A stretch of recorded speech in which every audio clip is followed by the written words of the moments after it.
Nah, makromolekul itu kita akan pelajarin dulu ya, tapi kita akan bahas ke pengantarnya dulu, di mana dia ada namanya nilon.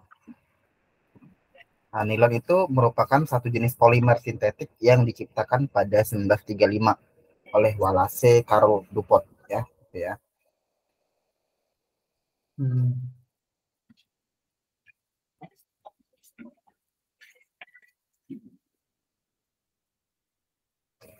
Oke. Nah, produk pertama adalah sikat gigi berbulu nilon, dilanjutkan dengan stocking untuk wanita pada 1940 dan seterusnya.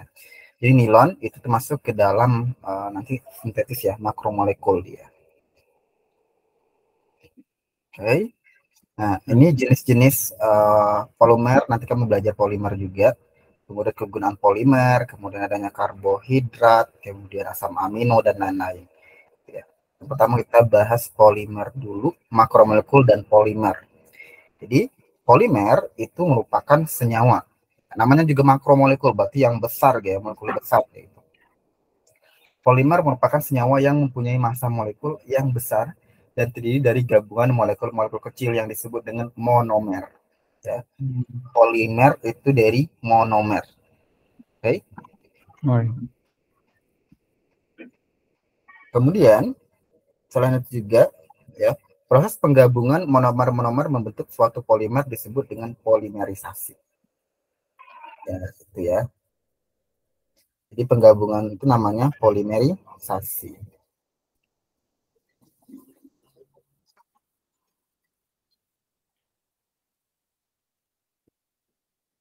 Oke. Dicatat intisarinya ya.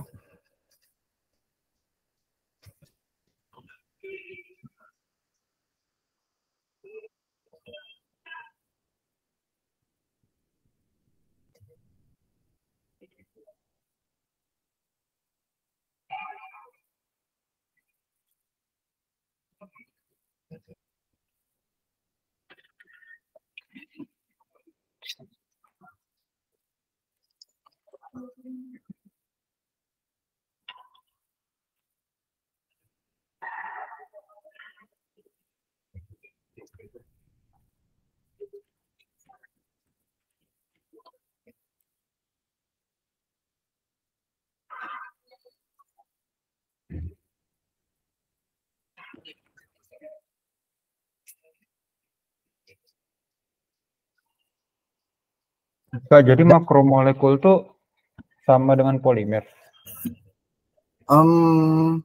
Makromolekul itu nama ininya ya. Kalau makromolekul dan polimer itu kayak kan dan berarti kan makromolekul itu adalah molekul besar. Nah, polimer itu salah satu contohnya ya. Contohnya. Namanya polimer.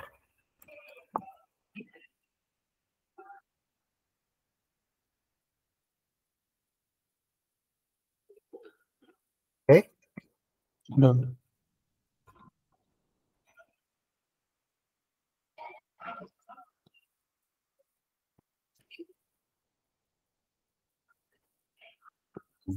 Oke. Itu gue ya, nanti kita make sure lagi.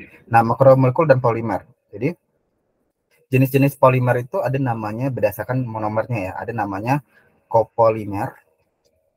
Artinya apa? Dia terbentuk dari gabungan monomer yang berbeda. Nah, kalau dia berbeda, itu namanya copolimer. Tapi kalau misalnya dia sama aja, kayak bentuknya sama semua, kayak Jo, semua kayak gini ya. Nah, itu namanya homopolimer. Nah, banyak tuh yang copolymer, ada nilon, backlit, protein. Nah, protein kan juga dari berbagai macam, ya kan? Berbagai macam monomer. Nah, sedangkan untuk homopolimer itu satu doang.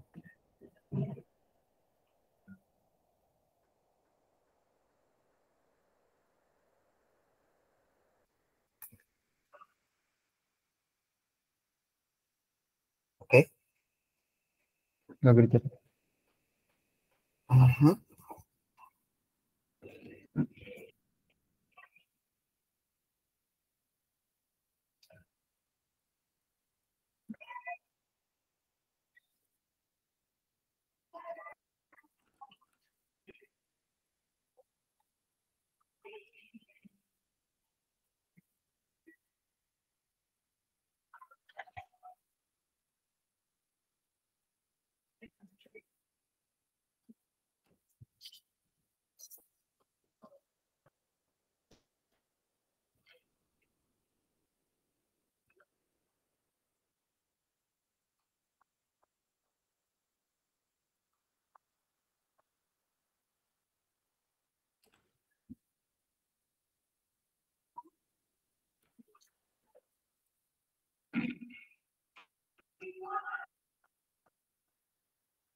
Udah?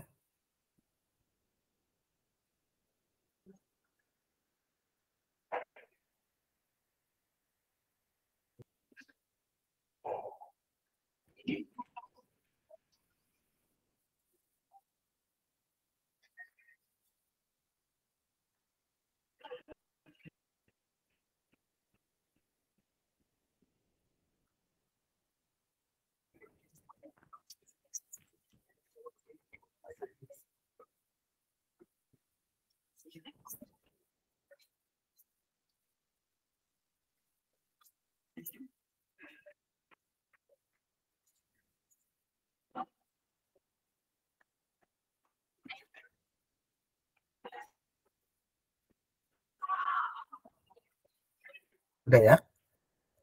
Belum. Nah, ada namanya makromolekular polimer ini jenis-jenis polimer berdasarkan asalnya. Ada namanya polimer alami, ya dari alam. Contohnya tuh karet alam. Nah, itu namanya polipropilena. Ya, polipropilena namanya. Kemudian ada polimer sintetis, berarti dia buatan.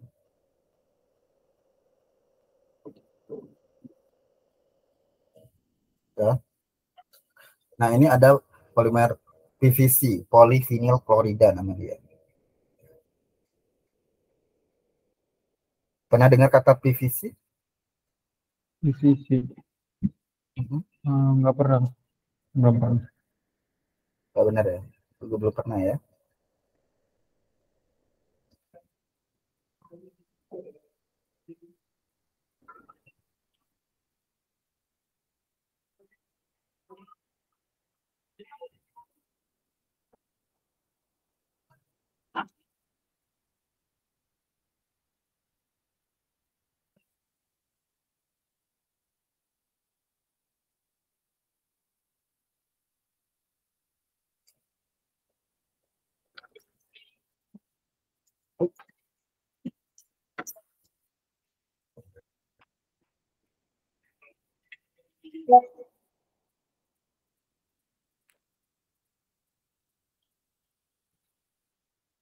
Oke, udah ya.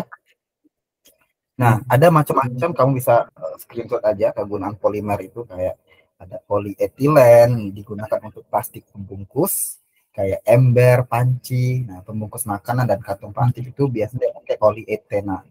Polietena. Kemudian ada polietilen atau PET ya, digunakan untuk pembuatan film, tas plastik dan jas hujan. Nah, itu jadi kertas yang itu namanya PET ya. Kemudian ada politetrafluorena atau teflon, digunakan untuk membuat alat penggorengan. Tahu teflon ya, pakai teflon gitu. Tahu. Nah, itu tuh makromolekul termasuk. Pada polistirena digunakan untuk isolasi dan pembungkus ya, pembungkus. Kemudian ada polipropilena, ya ada polipropilena juga ada. Kemudian ada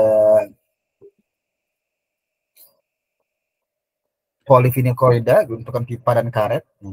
PVC biasanya sering kalau kita tuh di pipa ya kan, kayak pipa misalnya beli apa tuh yang pipa karet atau sebagainya kan dia pakai PVC. Nah, jadi macam-macam.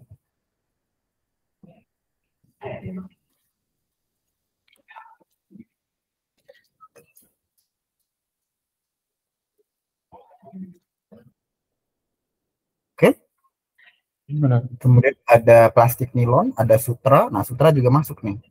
digunakan untuk bahan sandang, ya kan, dakron, karet alam, poliklorinil dan sebagainya. Ini biasanya ditanyai kalau di soal-soal. Kayak apa kegunaan dari plastik nilon? Apa guna sutra?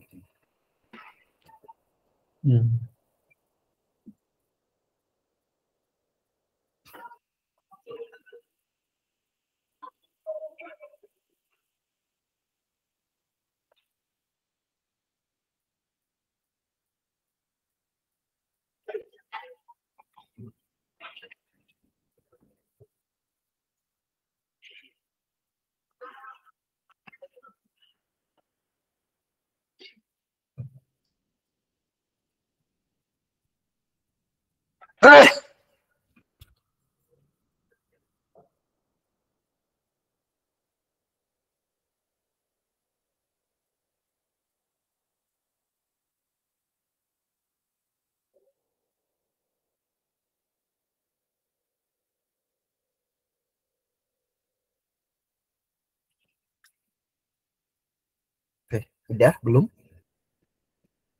Gitu, Kak. Hmm? Dikit lagi.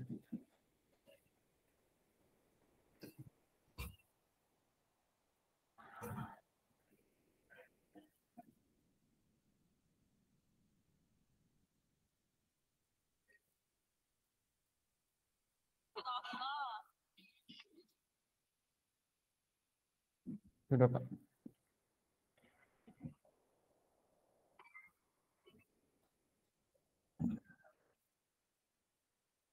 Udah? Oke. Sudah. Oke, berikut ini yang termasuk dalam copolimer. Mana yang termasuk dalam copolimer? Berkaitan terhadap kopolimer.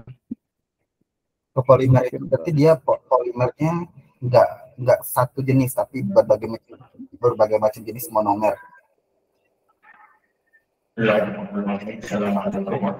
Oh, yang C, Kak. Oke, nilon dan bakrit ya. Iya. Oke. Kemudian ada kita belajar juga namanya karbohidrat. Tahu karbohidrat itu apa? Kenapa? Udah tahu karbohidrat digunakan untuk apa? Untuk ini kan, untuk bahan bahan makanan buat Iya, makan. iya. Dapat dari mana aja kalau karbohidrat? Dari ini, dari nasi, dari jagung, dari apa lagi, sagu gitu ya.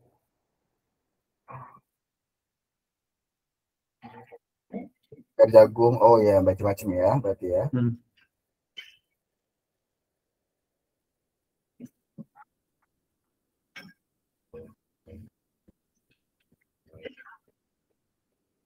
Oke. Nah, karbohidrat itu merupakan polimer alami.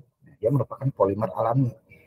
Ya, berarti dia merupakan polimer alami, di mana dihasilkan dari apa? Dia dihasilkan dari proses fotosintesis tumbuhan yang digunakan sebagai sumber energi makhluk hidup. Ya, karbohidrat itu mempunyai rumus umum CnH2nOn, CnH2ON, CnH2ON, gitu ya. Makanya kalau misalnya dia glukosa, misalkan 6, berarti dia N-nya 6, berarti C6H12O6.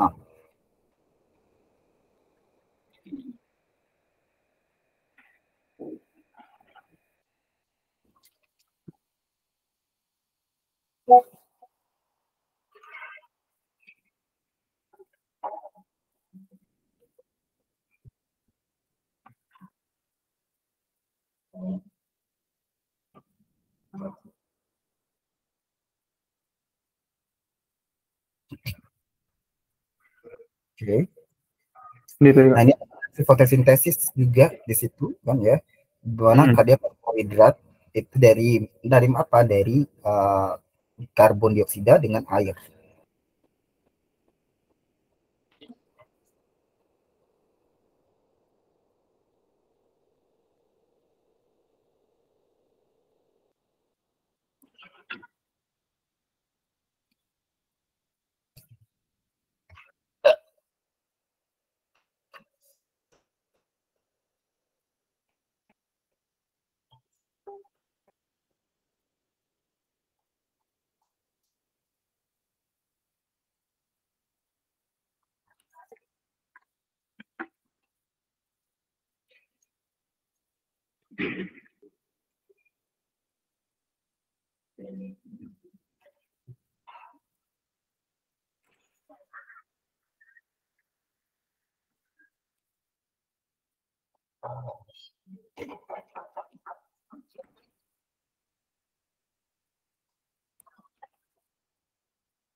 Oke, udah.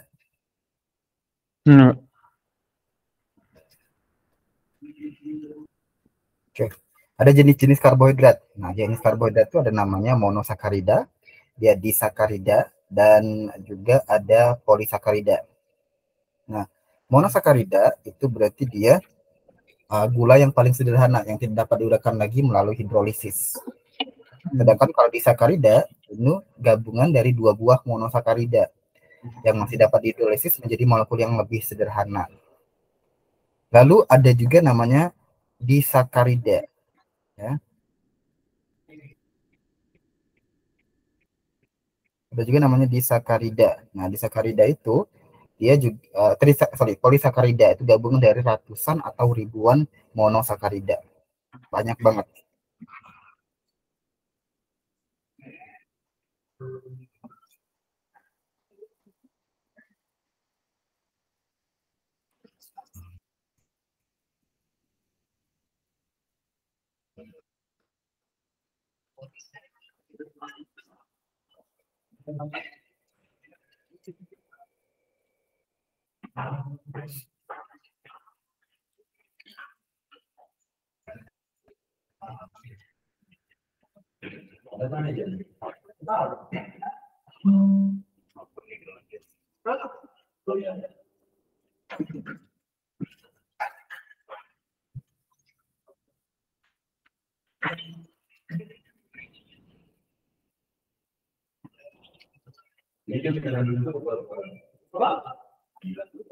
Oke, udah ya.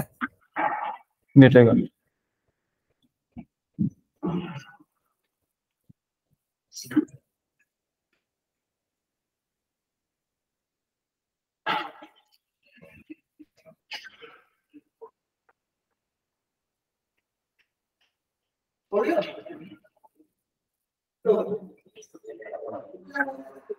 Tidak. Makan ayam.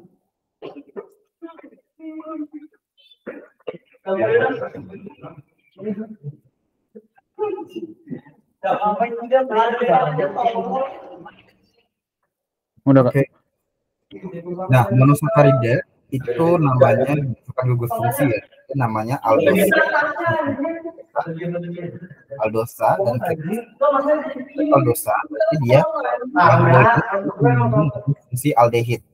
Kan aldehid kemarin itu CHO ya, CHO. CHO. Kalau keton dia CO aja. Keton itu. Ya. Nah, karbohidrat yang mengandung gugus fungsi keton itu namanya CO aja. Ya. Maka namanya jadi ketosa. Kemudian ada juga itu namanya aldosa. Bisa? Gimana? Ketosa. Ketosa dan Iya. aldosa.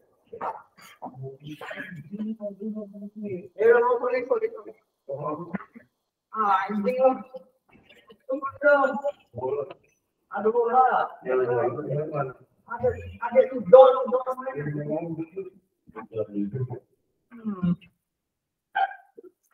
Mulia anjing. Wes Sugi. Ya kemarin kecil sama lain.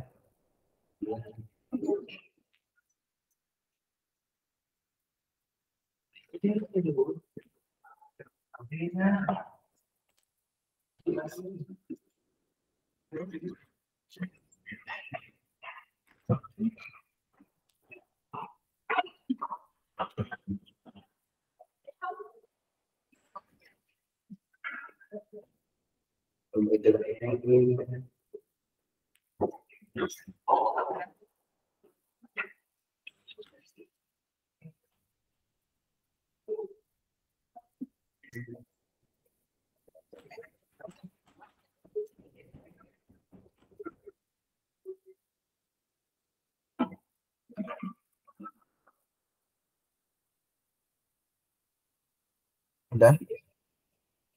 Udah, Pak. Oke. Kemudian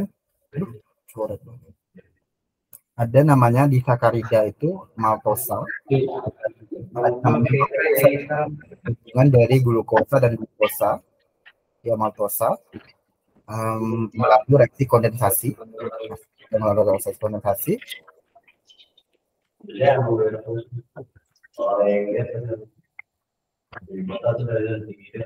maltosa dapat dihidrolisis dipecah menjadi 2 buah glukosa.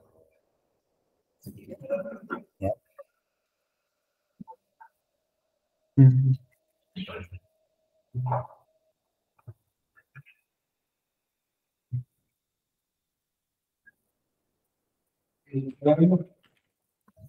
Oke. Kemudian di sakarida, laktosa. Laktosa itu gabungan dari glukosa dan galaktosa. Enak sih kalau ngapalin tuh gini aja, kayak namanya laktosa, berarti glukosa, galaktosa. Sama lak. Kalau maltosa, glukosa.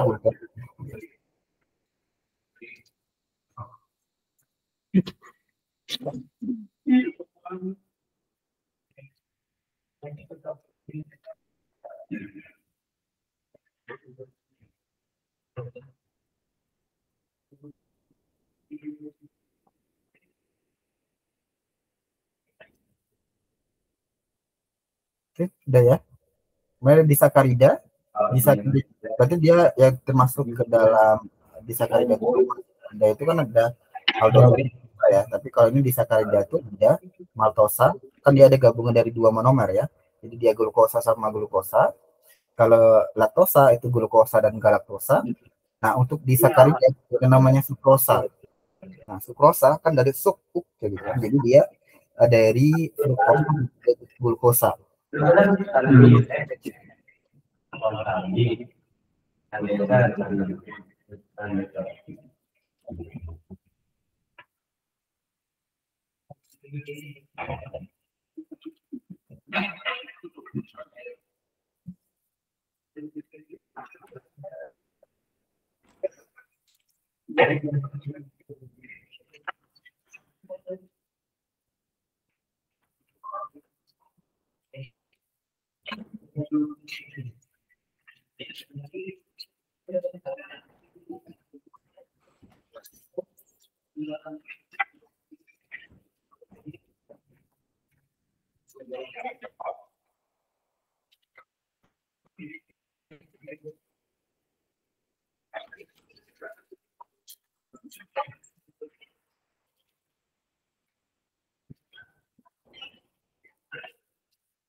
Sudah belum?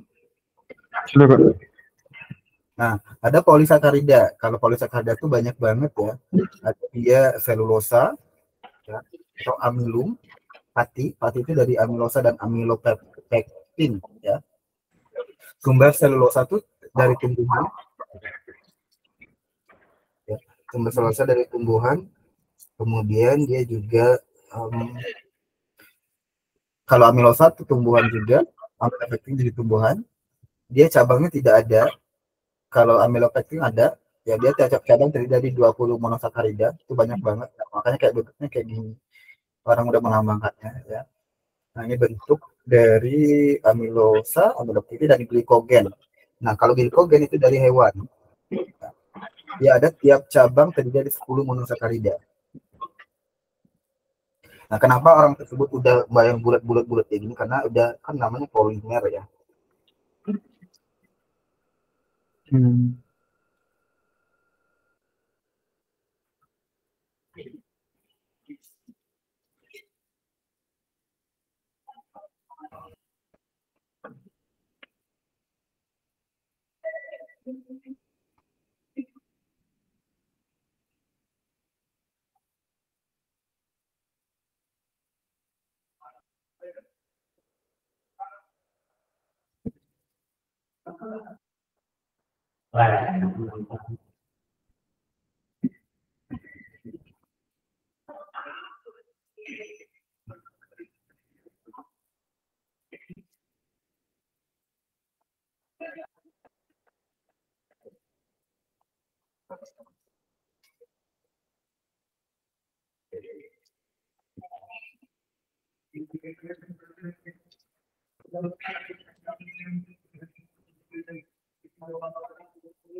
Udah ya.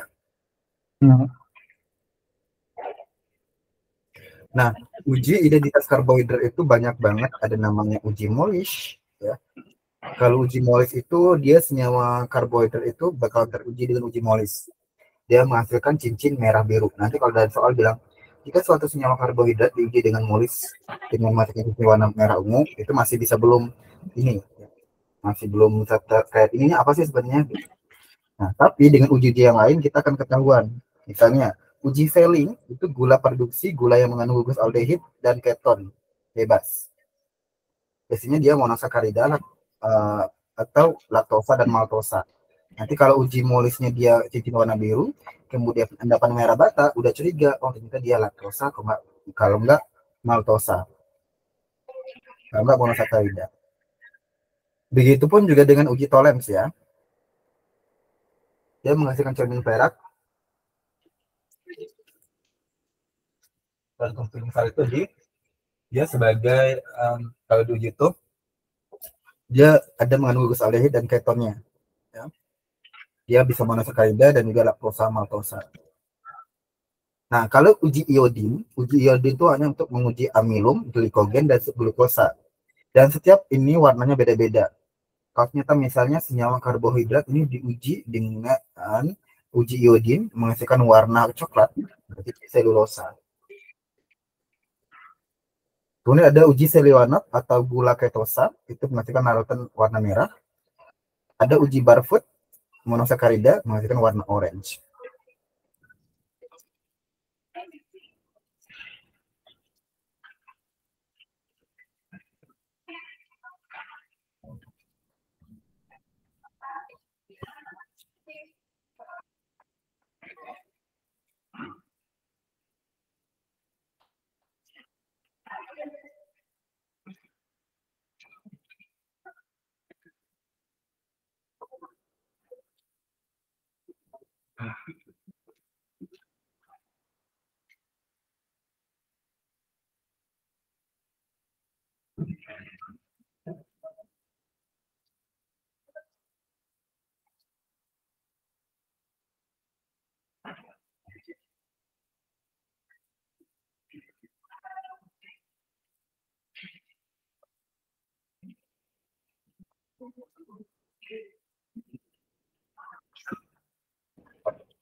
Udah? Sudah, Pak. Oke, kita masuk ke contoh soal. Hasil hidrolisis maltosa akan menghasilkan apa? Maltosa. Maltosa. Maltosa itu tadi glukosa yang A. Ya, glukosa ya, maltosa itu ya. Oke, kita lanjut ke protein. Ya. Protein itu dia merupakan senyawa polimer alami juga yang terbentuk dari hasil polimerisasi, kondensasi monomer asam amino yang membentuk ikatan peptida namanya.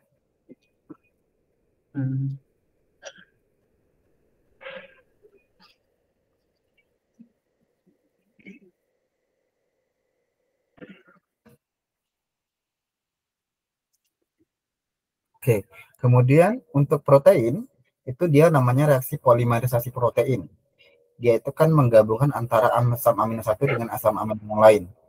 Maka kita ini akan beraksinya ada H2O. Nah, inilah namanya ikatan peptida.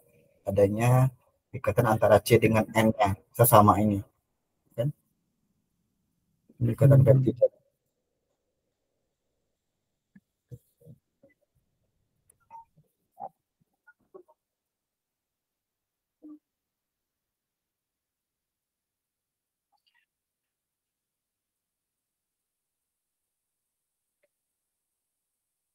Nah, protein fungsinya itu banyak banget. Dia bisa membentuk struktur sel tubuh gitu, terdapat sebagai membran sel, kolagen dan juga jaringan penghubung. Dia juga bisa sebagai biokatalis atau enzim. Dia juga sebagai zat pengangkut dan juga sistem pertahanan tubuh protein. Dan protein kan dibagi menjadi dua ya, ada protein hewani dan juga protein nabati. Contohnya kalau protein hewani itu bagai macam ini, ada ikan-ikanan, daging dan sebagainya, sedangkan kalau nabati bisa kayak kacang-kacangan dan sebagainya.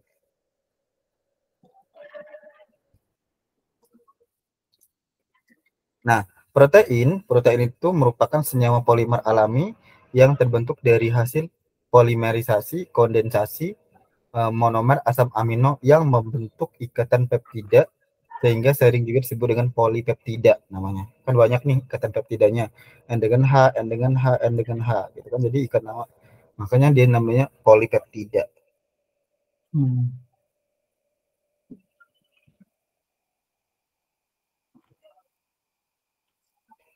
Nah, ini struktur asam amino, adanya gugus amino. Amino itu gugus NH2 ya, sama gugus karboksilat COOH. Kemudian ada hidrogen di sini, kemudian ada rantai alkilnya di sini. Jadi asam amino itu ada 4 gugus fungsi. Ada H, ada HNH, COOH, sama R. R itu alkilnya. Catat benar. Catat benar. Oke.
Udah?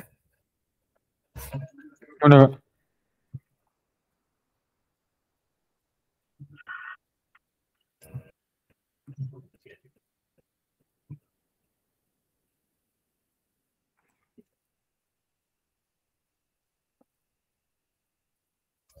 Oke. Asam amino itu sifat-sifatnya dia umumnya larut dalam air, dia bersifat chiral karena dia mengikat 4 gugus berbeda ya, makanya dia chiral. Kemudian dia juga kecuali glisin. Kalau glisin itu enggak berbeda, dia berbeda ya. Kemudian bersifat amfoter, dia dapat bereaksi dengan asam maupun basa. Itu namanya sifatnya amfoter. Dan dia bersifat elektrolit. Nah, dia merupakan zwitter ion membentuk anion dan kation. Berarti dia ada plus bisa minus. Gitu.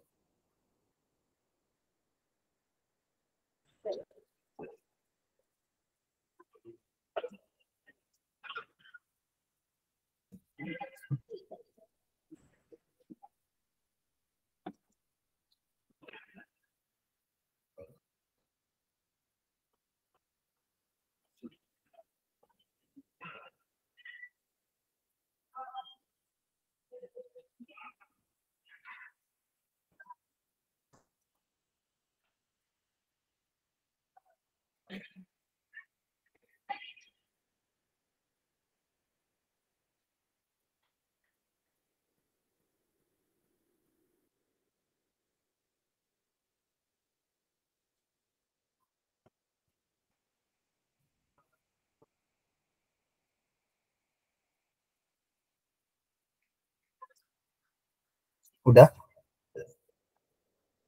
Udah.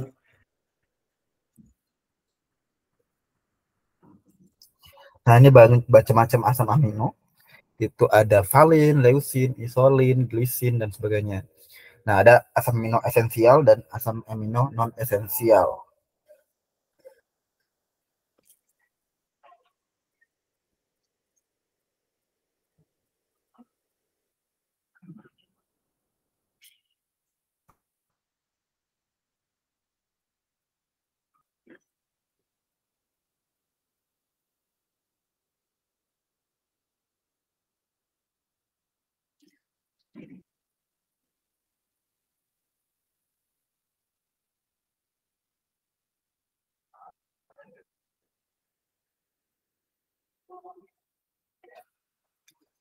Oke.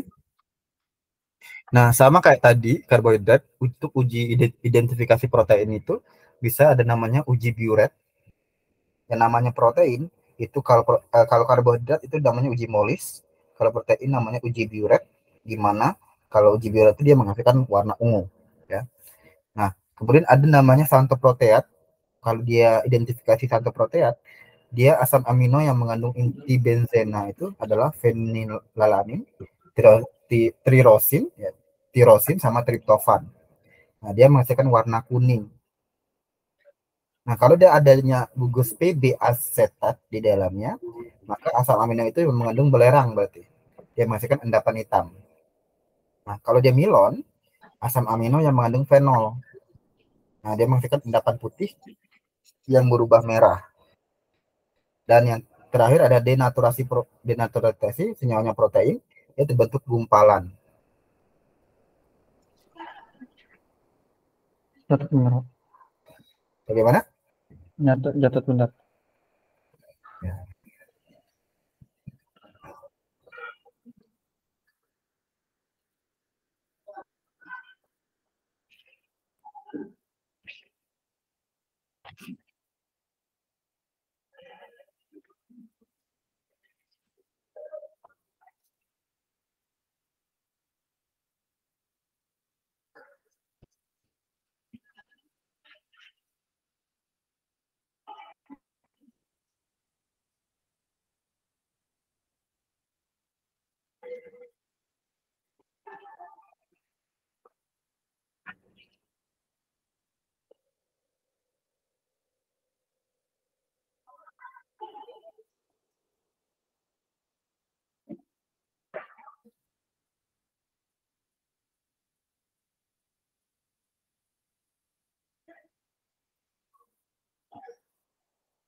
Nilai Kak. Sedikit. Nah, coba yang manakah yang termasuk dalam sifat protein? Protein.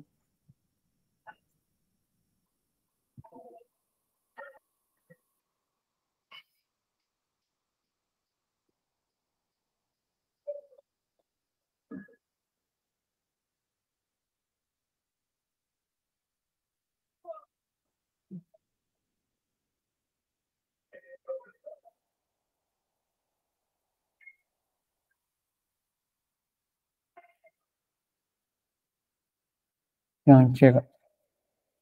Yang C, 3 dan 4.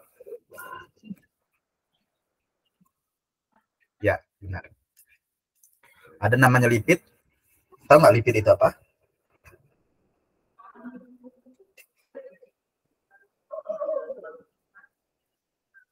Kamu tahu apa itu lipid? Lipid ini Kak, dari lemak ya. Lemak ya.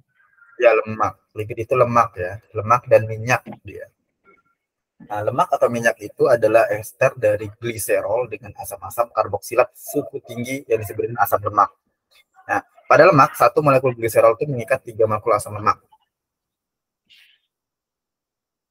Nah, oleh karena itu, ya dia mengikat 3 molekul. Oleh karena itu, lemak sering disebut dengan trigliserida.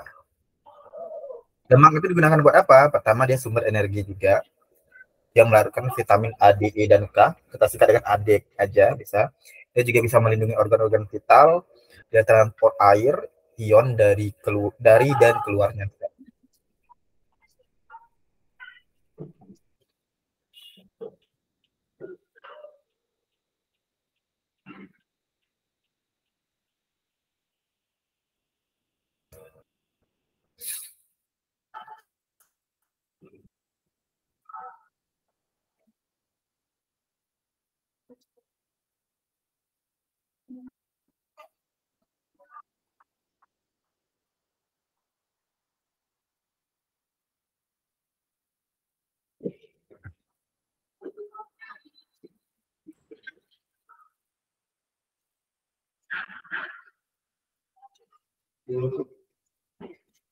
Gila dong lu, balik ke masa lalu dong.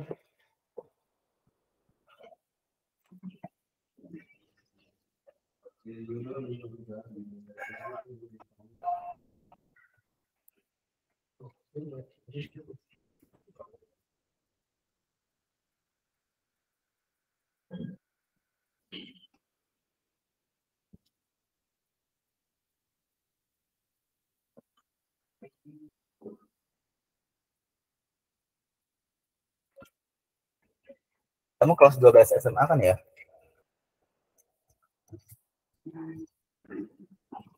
Udah? Halo? Tadi? Sudah Kak. Kemudian lipid. Lipid itu ini struktur lemaknya ya. Dia ada gugus asam lemaknya, yaitu COR1. Kemudian ada rantainya lagi. Dia ada dua kayak gini bentuknya. Ada rantai alkil dan sebagainya. Ini gugus asam lemak. Ya. Nah, sifat dari lemak-lemak itu macam-macam. Kalau lemak, dia itu padat. Tapi kalau minyak itu cair. Nah, itu bedanya ya. Kemudian kalau asam lemak itu dia jenuh, kalau minyak itu dia tak jenuh. Nah, sumbernya kalau lemak itu hewan, kalau minyak itu dari tumbuhan. Makanya minyak kelapa sawit, bukan lemak kelapa sawit.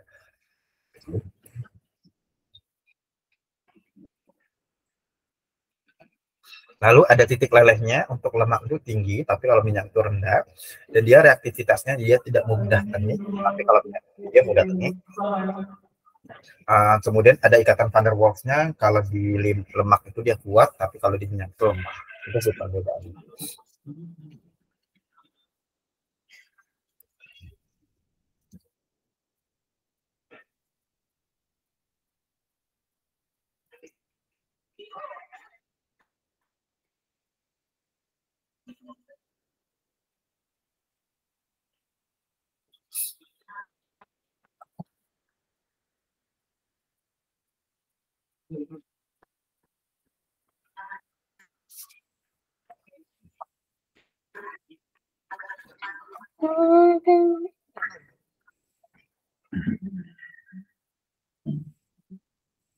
Untuk pembelajaran makromolekul itu emang harus agak sedikit memahami teori banyak, bukan agak sih, banyak mengajak memahami teori ya.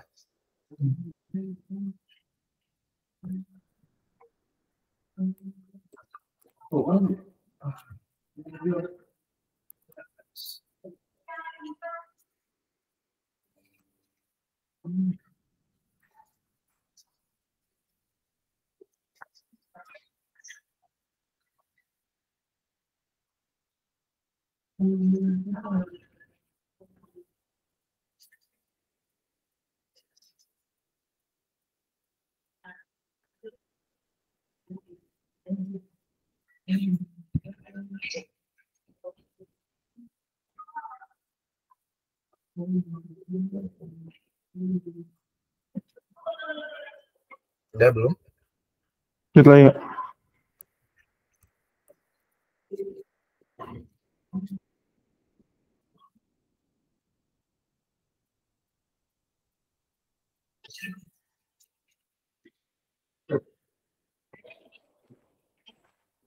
Besok fisikanya belajar apa? Jikanya masih belajar ini sih Kak, yang kemarin yang magnetan. Oh, kemagnetan. Baru sampai ini belum? Udah sampai induksi magnetik ya kemarin? Mas kalau di sekolah masih latihan-latihan dari yang toroid itu. Toroida, Iya toroid. ada toroida, selenoida, dan lain-lain.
Ya, Nah, oke. Nah, kemudian lipid itu bisa dibuat dari reaksi esterifikasi, ya, dari gliserol dengan asam stearat itu menghasilkan gliseril tristerat. Banyak banget nih molekul ya. Jadi reaksi pembuatan lemak itu minyak dari gliserol dan asam lemak. Nah, asam stearat itu merupakan asam lemak.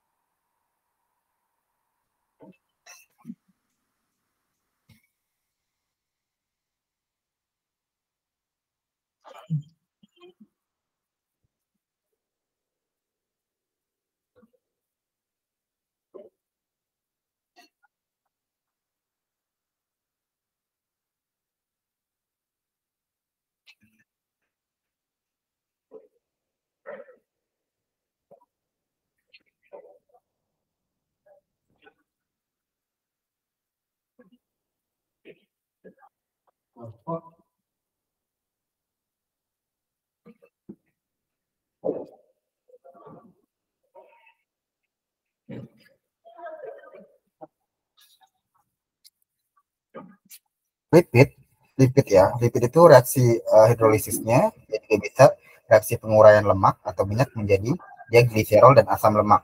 Nah, kalau dia esterifikasi dia pembentukan lemaknya, tapi kalau dia hidrolisis dia menghasilkan gliserol sama asam lemaknya.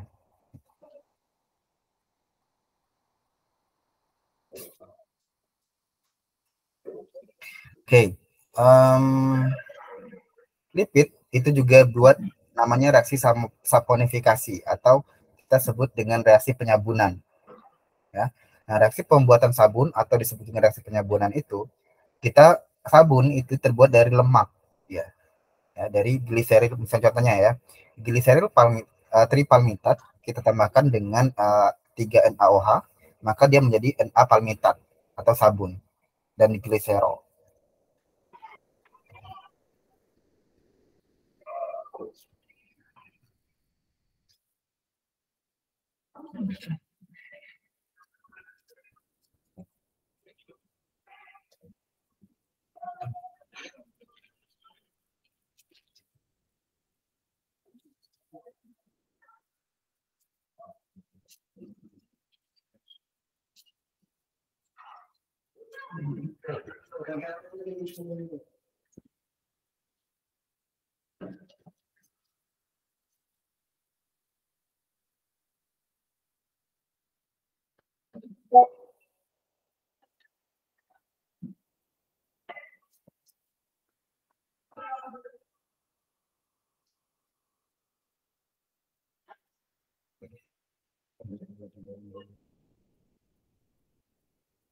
Oke.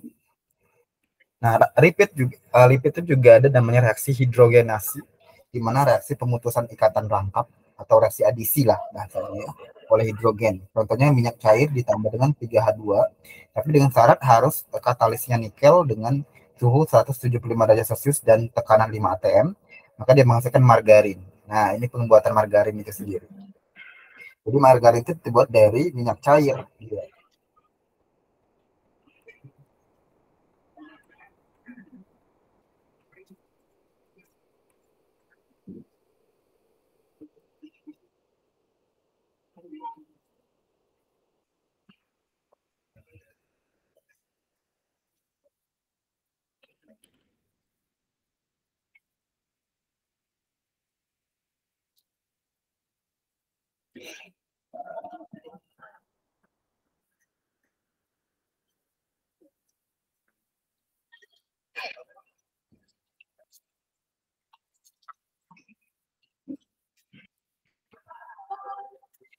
Dan lipid juga bisa reaksi oksidasi, di mana reaksi lemak karena pemanasan yang dapat merusak lemak sehingga timbulnya bau tengik. Kan? Dan ini disebut juga proses ketengikan. Jadi contohnya asal lemak tidak jenuh, adanya energi panas dan juga sinar matahari, maka dia membentuk radikal bebas. Maka radikal bebas tersebut kan yang menyebabkan ketengikan tersebut.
Udah?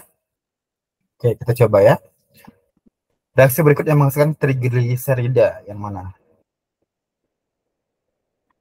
Trigliserida itu lemak.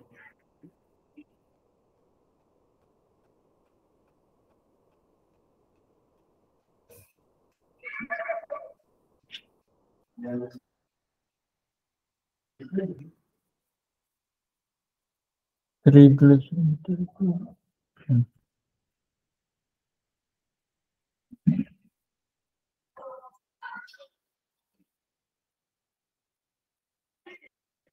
trigliserida. Jadi jawabannya Ini 1 molekul 3 molekul. Oh, yang A ya, Pak? yang A, gliserol plus asam lemak. Ya, benar. Kan lemak itu dibuat dari gliserol sama asam lemak. Oke.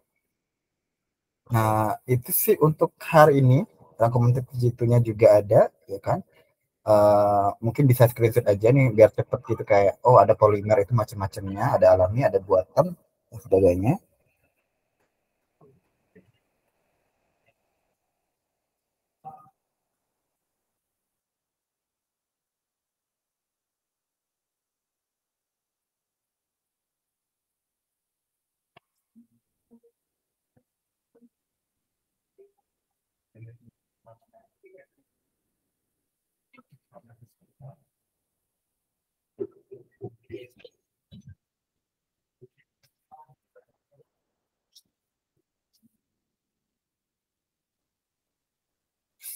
Oke, yang ini juga.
Udah ya.